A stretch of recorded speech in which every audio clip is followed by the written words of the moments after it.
Welcome to Healthy versus Toxic, the podcast where licensed mental health professionals explore what makes a relationship healthy or unhealthy or even abusive, all from a scientifically informed perspective.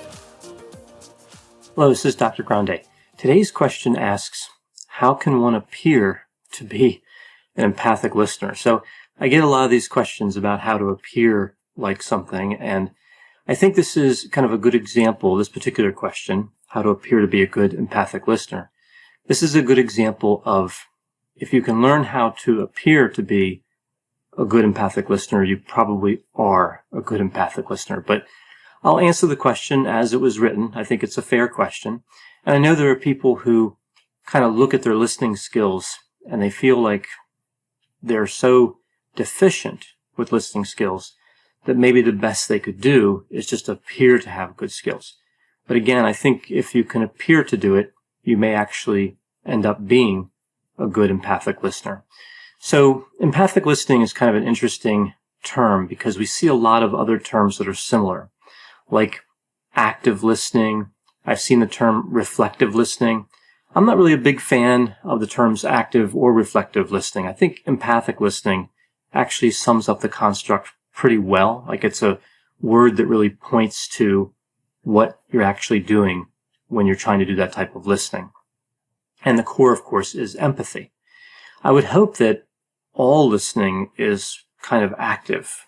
I mean, I know there's a lot of variety with listening skills, but if you're not active in listening, then are you really listening at all? Right? Are you just kind of there and then maybe something will trigger you to pay attention? To me, that's not the same thing as listening. So again, I'm going to go with the term empathic listening. So what we see here with empathic listening, if we look at the research literature, we see that it's associated with a lot of good things, right? High quality relationships, better educational experiences, being promoted at work or getting the type of job that you want. So it is a skill. It is something that can be helpful, but it's not a skill that should always be used. For example, I don't think empathic listening is usually good in emergency situations where quick decisions have to be made. So I don't think with empathic listening, we should really expand this to everything that we do. It's a skill and it should be used for a particular purpose. Although some people are kind of always empathic listeners to some degree, I think most of us use it as a skill. And of course, counseling is one of those professions where we use empathic listening as a skill. It's usually helpful, or at least helpful in a lot of situations in counseling. But we also see empathic listening studied in other areas like business. For example, salespeople sometimes are trained in empathic listening. So empathic listening improves understanding. It helps build trust. It can also be used to resolve conflicts, and it can be used to help solve problems. Now, specifically in the context of counseling, it's really there to help people process feelings and thoughts. And of course, build the relationship, build the therapeutic relationship. Now, empathic listening is actually fairly complex. And to be good at empathic listening, or to appear to be good at empathic listening, you really have to operate on two cognitive tracks. Sometimes these are called cognitive channels. The first channel or track would be in the moment, the here and now. So what is the person actually saying right now?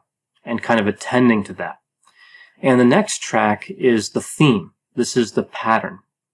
And we've all met people who are really good at hearing what you're saying in the moment, but they really fail to track the conversation. They fail to run the other cognitive channel, right? So they don't really have the big picture. And I think this is frustrating for a lot of people. So you're kind of telling your story to somebody and they're like, okay, you're feeling sad, or okay, you're feeling anxious, or you're excited about this particular event. And then when you kind of ask them a question, they don't really seem to understand what that all means put together, right? They don't understand the story. They just paid attention in the moment. So again, two cognitive tracks have to be maintained. And we see with empathic listening that if it's used in the long term, if somebody's an empathic listener kind of all the time, they enter into kind of lopsided relationships because it's one person, again, attending to another, listening to another. That's why it's good in counseling relationships, because counseling relationships are not equal. It's the counselor trying to help and serve the client. It's not a friendship. It's not supposed to be balanced. Now, in the context of friendship, empathic listening really, I think, would be better used in the short term. So you wouldn't want to have a friendship with somebody where all they did is demonstrate empathic listening and never shared any of their experiences with you. So empathic listening, again, kind of has its place, and it's a different place depending on the purpose. Empathic listening is done without judgment, so we're not really using anything that somebody says against them. Now, that's from the counseling point of view, but we also see that empathic listening can be used to extract information. We know that police officers and journalists are trained in empathic listening. So it's not only a counseling skill, it's used by others, and this is why you should not automatically trust someone just because they're good at empathic listening, or they appear to be good at empathic listening. Another principle with empathic listening is the idea of empathy versus sympathy. And again, this is kind of the context. In counseling, we think of empathy as good, so having a cognitive understanding of how somebody else is feeling. And sympathy is bad. We usually think of it that way in counseling. So if you feel the same way that somebody else feels, that's not a helpful counseling skill. But in friendship, both are good. In friendship, you're going to demonstrate empathy and sympathy. So how can somebody appear to be a better empathic listener? Well, you'd have to use certain skills. Now, I'm going to review a few of these here, but it is important to understand that empathic listening is really kind of a wide area of study. There are a lot of different skills that are employed by somebody who tries to use empathic listening, particularly if we're looking at somebody like a counselor. But just a few of the skills here I'll review. The first one is paraphrasing. So I'm going to use this example of somebody who's maybe a little bit depressed.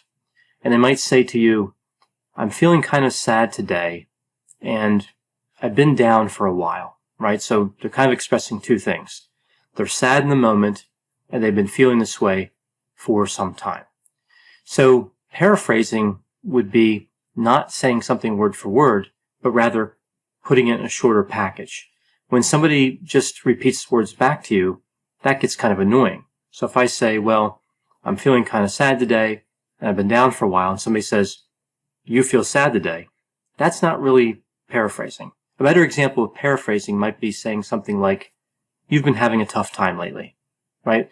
It's not really reusing the words sad or down, but it still kind of communicates that somebody understood the message that was being delivered. Now, the next skill is reflecting, and this is really a whole set of skills. I'll cover a few here. But in general, what we see with reflecting is it's above and beyond paraphrasing. It adds proof that you understood and proof that you're paying attention at another level, right? So instead of just saying, you've been having a tough time lately, you might respond to that sad and down comment by saying, I can see that you've been having a tough time. This must be really wearing you out, right? So you're kind of capturing this idea that they're tired. They're worn down by being sad and feeling down. So you're kind of adding that piece to just the basic paraphrasing. And what you really look for with reflection sometimes is kind of that, yes, you understand me moment, right? So you're connecting with what the client, if you're using it in a counseling context, you're connecting with what the client is thinking at another level, right?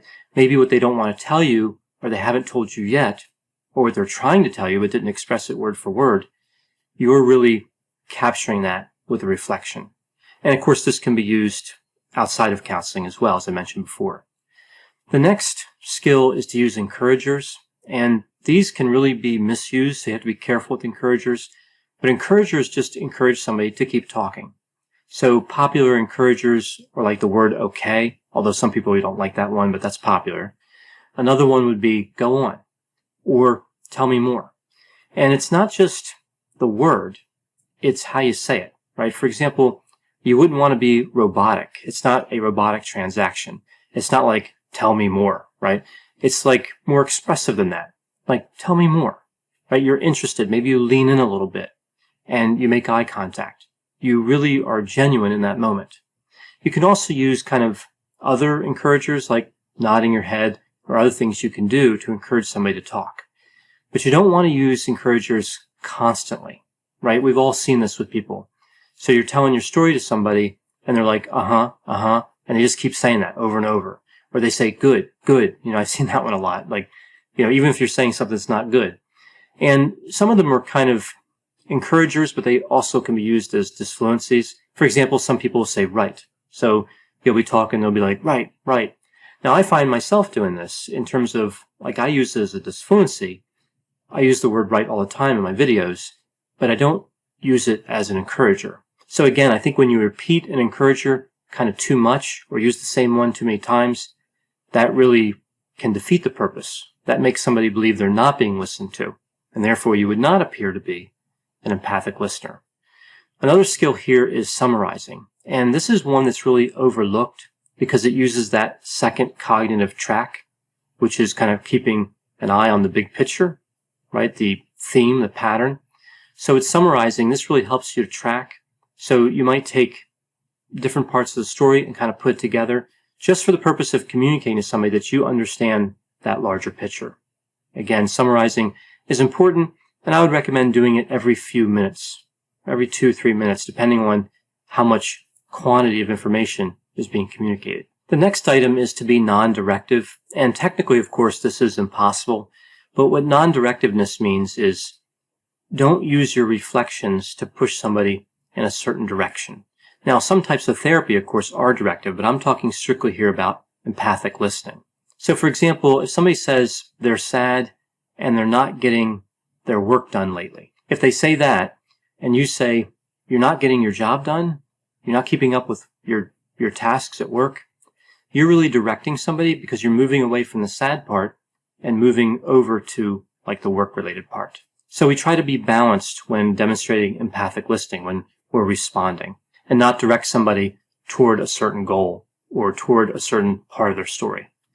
Now, another element here with empathic listening is never attempt to speed things up because that communicates that you're not really listening. If you want somebody to hurry, that's not attentive. But sometimes it is okay to slow things down because that's really kind of demonstrating that you're tracking the story well. So you might say, well, wait, I want to make sure I understand this. Can you tell me that part again? Slowing down is okay. But if you say, look, I'm kind of short on time, can you speed it up? That's not consistent with empathic listening. So you also have to ask yourself, what does the person want when they communicate with you? For example, do they want you to fix the problem? A lot of times in counseling, somebody's just trying to be understood. And in our society, meeting somebody who can genuinely understand somebody else is getting increasingly rare. And I think part of this is because of the rise of narcissism, right? Everybody's kind of paying attention to themselves. They're self-centered. And fewer people are really interested in investing in somebody else's story in terms of like caring about somebody else. So we have a shortage of understanding. And this kind of brings me to my last point in terms of appearing to be a good empathic listener. Don't be distracted. Not only do we see a rise in narcissism, we see a rise in technology that helps aid narcissism, right? Like the smartphone. So if you allow distractions to come in when you're trying to be an empathic listener, you're really communicating that you're uninterested in what somebody's saying. And we've all been in this situation where you're talking to somebody and you feel like they're really paying attention to you and they're understanding you, and then their phone beeps or whatever, and they look down at it and say, oh, give me a minute. That doesn't communicate understanding, and it doesn't appear to be good empathic listening. Thanks for listening. This has been a production of Ars Longa Media. The executive producer is Dr. Patrick Beeman. For more content, please visit our website at arslonga.media. To leave feedback or suggestions, send an email to info@arslonga.media. To find more content from Dr. Grande, including a link to his YouTube channel and his other Ars Longa podcasts, visit our website at arslonga.media. This podcast is intended for informational purposes only and should not be construed as medical or mental health advice. Ars Longa, Vita Brevis.